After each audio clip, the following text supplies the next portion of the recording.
안녕하세요. 이현욱 전사입니다.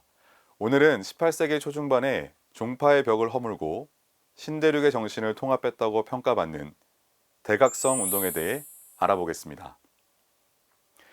대각성 운동을 우리가 The Great Awakening이라고 말합니다.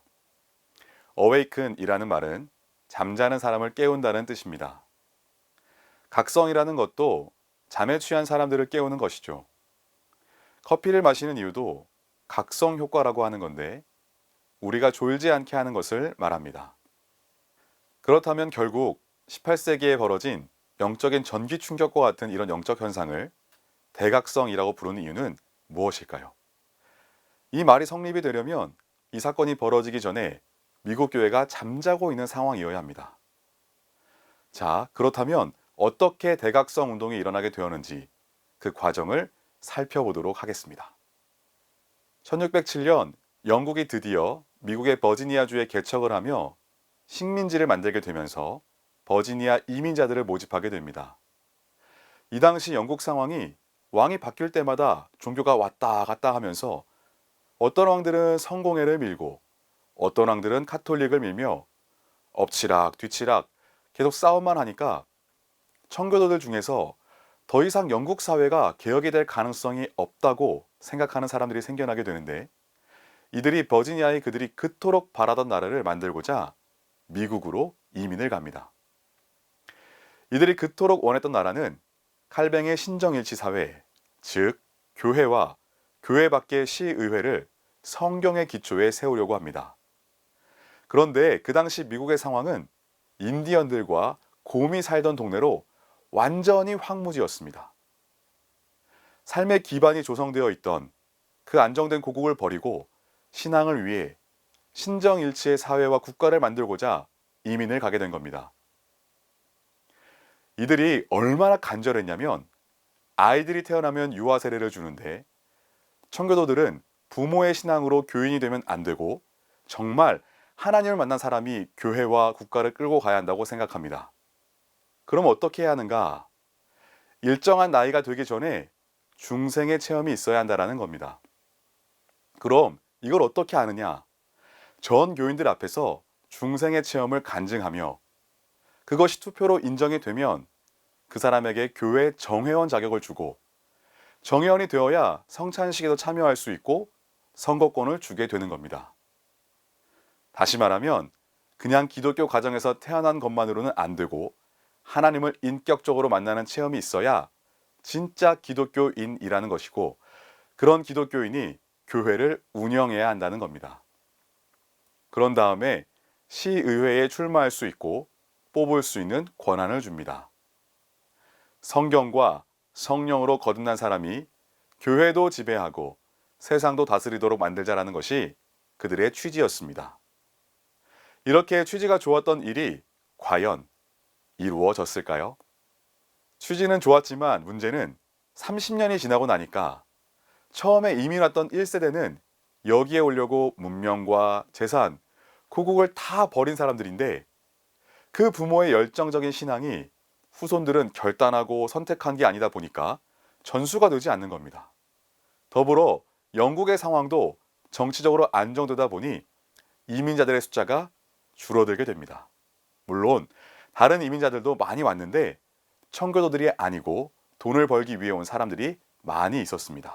얼마 지나지 않아 교회 안에 문제가 생기게 되는데 처음에는 교회가 다 예수님 믿고 중생한 사람들로만 구성되고 그들이 성찬식에 참여하지만 30년이 지나니 성찬식에 참여할 수 있는 거듭난 신자의 숫자가 점점 줄어들게 되는 겁니다. 좋은 집에서 태어났지만 중생의 체험이 없이 결혼을 하고 이 아이에게 유아 세례를 주어야 하느냐라는 문제가 생기게 되면서 교회 안에 1세대 청교도 같은 사람들이 줄어들게 됩니다.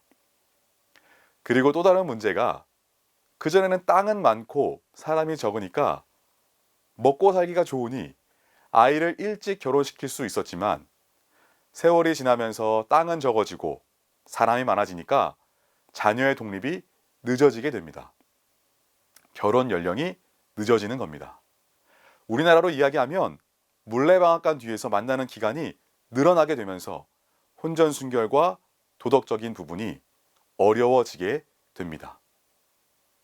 이처럼 청교도들이 자신들의 신앙 고백을 통해서 우리를 하나님께서 만국의 제사장 국가로 세우셨고 우리를 통해서 만국을 구원하실 것이라는 꿈을 갖고 미국 교회를 세웠습니다. 그게 1620년 이후입니다. 그런데 지금 이게 1720년 근처입니다. 딱 100년 정도가 지났을 때 이 세상에 신앙으로 세운 새로운 나라, 하나님께서 오신다면 바로 이곳에 오시지 않을까라는 기대를 갖고 세웠던 나라. 신앙 때문에 고국의 번영과 안전을 버리고 선교자적 사명을 갖고 이 무주공산 아메리카 대륙으로 하나님의 거룩한 심부름을 떠나온 사람들이 세운 나라. 그 새로운 공동체 세운 교회가 뉴 잉글랜드 지역에서는 청교도들 공동체인데 그 교회가 100년이 지난 상태에서 사람들 안에 교회가 자고 있구나. 우리 신앙이 끝났구나. 우리가 더 이상 하나님의 비전 속에 있는 나라가 아니라는 생각들을 점점 더 많은 목회자들이 하게 됐다라는 겁니다. 이러한 시대에 동시다발적으로 미국 여러 곳에 식민지가 여러 나라가 오게 되는데 제일 먼저 1720년대에 뉴저지라는 동네는 네덜란드인이 이민 와서 살던 황무지였습니다. 거기에 테오도러스 프렐링 후이젠 목사님이 와봤더니 교회를 나오긴 하는데 다 죽어있고 지쳐있고 고달파 보이고 조상 대대로 다니는 종교니까 나오긴 하는데 생명력도 없고 삶도 무너지고 하나님이 누구신지도 모르고 신앙의 체험도 없으니까 전통과 문화가 있지 하나님이 없는 기독교가 된 겁니다. 프렐링 후이젠 목사는 경건주의라고 하는 운동의 영향을 받았는데 이분이 와서는 중생이라는 거듭나야 한다는 하나님과 인격적으로 만나야 한다는 설교를 하니까 이들이 듣기 싫은 겁니다. 상황이 힘들어 죽겠는데 자꾸 영적인 수준을 끌어올리니까 힘이 든 겁니다. 그래서 목사님을 쫓아내려고 하다가 싸움이 벌어지게 되었는데 결국은 성령께서 이기십니다. 그래서 그 사람들이 뒤집어지기 시작하면서 그 시골 교회 안에 부흥의 불길이 활활 타오르게 됩니다. 그러고 있을 때 길버트 테넌트라는 목사가 목회를 하러 오는데 아파서 다 죽게 생긴 겁니다. 그때 프렐링 후이젠 목사를 만납니다. 거기에 영향을 받아서 신앙이 회복되고 건강이 회복이 되자 돌아다니면서 복음을 전하기 시작하는데 그가 속해 있던 교단, 장로교가 다 죽어 있는 겁니다. 그에 비해 왜 프렐링 후이젠 교회는 부흥을 할까 살펴봤더니 중생이라고 하는 거듭난 체험이 있어야 하는데 장로교는 신앙만 열심히 가르쳤지 하나님을 직접 만난다는 개념이 없었던 겁니다. 그래서 위험한 설교를 하기 시작합니다. 제목이 회심하지 않은 목회의 위험성. 왜 미국 교회가 죽었는가? 그것은 거듭남의 체험이 없는 목회자 때문이다. 이 말을 들은 목사들이 난리가 납니다. 뉴저지에서 프렐링 후이젠과 길버트는 그렇게 부흥운동을 일으키기 시작합니다. 청교도들이 왔던 동네 바로 밑에 코네티컷이라고 하는 동네가 있는데요. 그곳에 노센턴이라는 교회에 조나단 에드워즈라고 하는 사람이 있었습니다. 그는 자기 할아버지네 교회의 얼떨결에 담임 목사가 됩니다. 조나단은 13세에 예일대에 입학, 17세에 최우수 학생으로 졸업한 수재였습니다. 그 교회에서 목회를 하고 있는데 청교도들의 신앙이 떨어지는 교회는 나오지 않고 물레방앗간 뒤에 모이는 그 현실의 분통을 터뜨리기 시작합니다. 이 사람이 설교를 하게 되는데 가장 유명한 설교가 진노한 하나님의 손안에 있는 죄인들이라는 제목의 설교인데 그 설교의 내용이 하나님이 죄를 얼마나 싫어하시는지에 대해 아주 끔찍하게 묘사를 합니다. 회개할래? 회개 안 할래? 그것에 대한 설교를 표현을 달리해서 2시간 동안 하는데요. 마치 유리창을 쇳덩이에 긁는 듯한 설교를 하는 겁니다.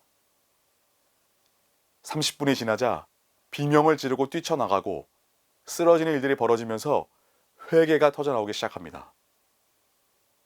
천지 사방에서 프렐링 후이젠이 길버트 테넌트가 조나단 에드워즈가 동시에 그 부흥의 현장, 그 부흥을 터지게 하게 됩니다. 이때 나중에 여기에 조지 휘필드라는 사람이 영국에서 들어오게 되는데, 이 사람은 존 웨슬리의 제자이면서 친구인 영국의 성공의 목사로, 미국의 조지아주의 영국 식민지가 개척이 되었을 때 조지아주에서 고아원 사업을 하기 위해 영국 성공회가 파송하게 됩니다. 영국에서 온 이민자들의 목회를 하러 왔는데 특별히 고아원 사업을 하게 됩니다. 그 고아원 사업을 위해 돈이 필요해서 펀드를 모으기 위해 순회 선교 여행을 하게 되는데, 이때 길버트의 아버지 윌리엄 테넌트를 만나게 됩니다. 윌리엄이 딱 보니 조지 휘필드가 인물입니다. 조지아는 시골이었고 그 당시 보스턴, 코네티컷 지역을 소개하며 순회 집회를 하게 됩니다. 조지 휘필드는 교회 역사에서 손안에 들어가는 가장 탁월한 설교자였습니다. 설교를 얼마나 잘했냐면 하늘이 내린 연기자였습니다. 연극 배우가 되고 싶었던 여관집 자식이었는데 집은 가난했지만 똑똑해서 옥스포드의 근로장학생으로 들어가게 되고, 거기서 존 웨슬리를 만나게 되고, 동생인 찰스 웨슬리가 기독교 동아리 홀리크럽을 만들었는데 거기에 멤버가 됩니다. 설교를 너무 잘하는데 기회가 없다 보니 길거리에 설교를 하게 되는데 몇천 명이나 뒤집어진 역사가 일어나게 되는 겁니다. 그래서 존 웨슬리를 밖으로 끌고 가서 노상에서 말씀을 전했는데 그것이 영국의 부흥운동의 시초가 됩니다. 조지 휘필드가 설교를 어느 정도로 잘하냐면 목소리가 6만 명이 마이크 없이도 들을 정도였고, 설교를 너무 잘해서 메소포타미아라는 말만 하면 다 울었을 정도라고 합니다. 이분도 똑같이 부흥의 설교를 하게 됩니다. 중생의 복음을 선포하게 되고 회심과 하나님과의 인격적 만남에 대해 설교를 하게 됩니다. 휘필드를 통해서 각 지역에 소규모로 있었던 부흥운동이 미국 전역으로 확산되기 시작하고 성령운동의 불길 속에 들어가게 됩니다. 그 전까지는 청교도 사회였습니다. 청교도의 특징은 교구제도였는데, 교구제도는 지역을 나눠서 그 교구에는 교구 교회가 있고 그 지역 사람들은 그 지역 교회만 다녀야 하고 종교세를 의무적으로 내야 하니 목회와 설교를 잘 못해도 다른 데로 갈 수가 없는 겁니다. 목사에게 좋은 것 같지만 나태하게 만드는 겁니다. 미국의 신앙이 다운되는 이유가 되기도 했습니다. 그런데 휘필드가 이 판을 깨버립니다. 남의 교회에 돌아다닙니다. 들어오지 못하게 문을 닫으니까 삐치기도 하지만 나중에는 휘필드의 설교를 따라다니는 팬클럽이 형성이 됩니다. 말씀을 들으려고 사람들이 몰려다니기 시작하고 교구제도가 무너지기 시작합니다. 그 전까지는 목회자들이 글을 읽는 학자들 중심의 교회였습니다. 내가 쓴 글이 책으로 출판될 수 있을 만한 높은 수준의 글들이었습니다. 조나단 에드워즈도 예일대 출신의 프리스턴 총장까지 했는데, 목사님 어디 계세요? 라고 하면 늘 서재에서 하루에 13시간씩 공부만 했던 겁니다. 그래서 엄청난 대학자들입니다. 그런데 글을 못 읽는 사람들은 소외가 되는 겁니다. 그래서 휘필드가 원고를 던져버리고 즉흥 설교를 하게 된 겁니다. 원고 없이 설교를 하게 되면 귀만 있으면 다 들을 수 있는 겁니다. 청교도들이 여전히 엘리트 중심의 교회였다면 부흥 강사들이 나타나면서 할머니 할아버지도 목사님 말씀에 은혜를 받게 되고 현장에 개인들이 참여하게 되고 가슴이 뜨거워지는 겁니다.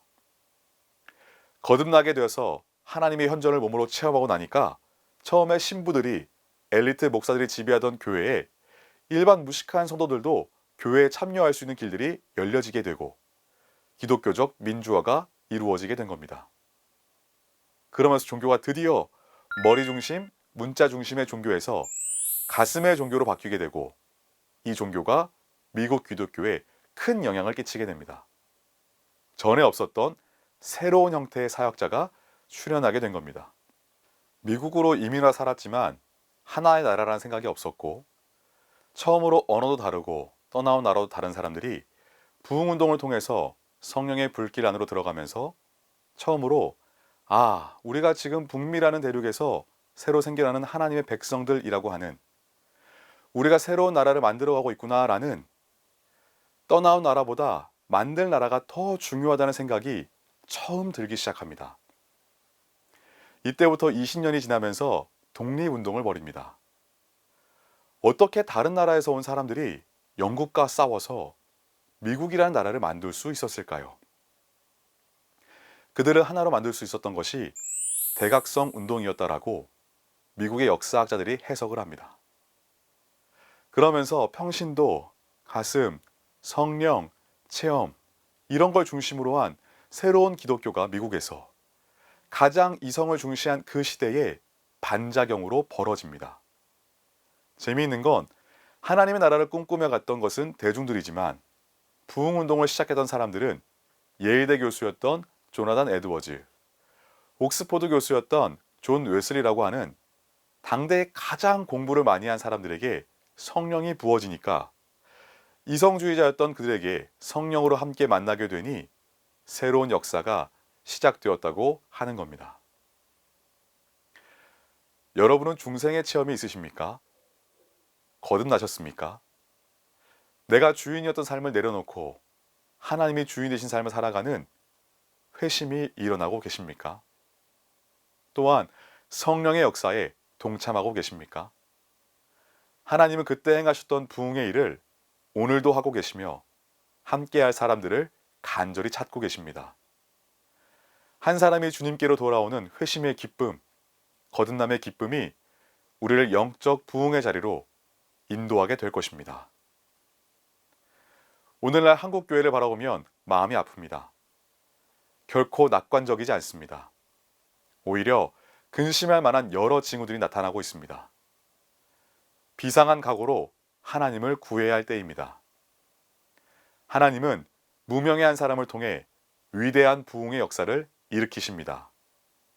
그 한 사람이 저와 여러분이 되기를 간절히 바랍니다. 대각성 운동에 관한 강의를 마치겠습니다. 감사합니다.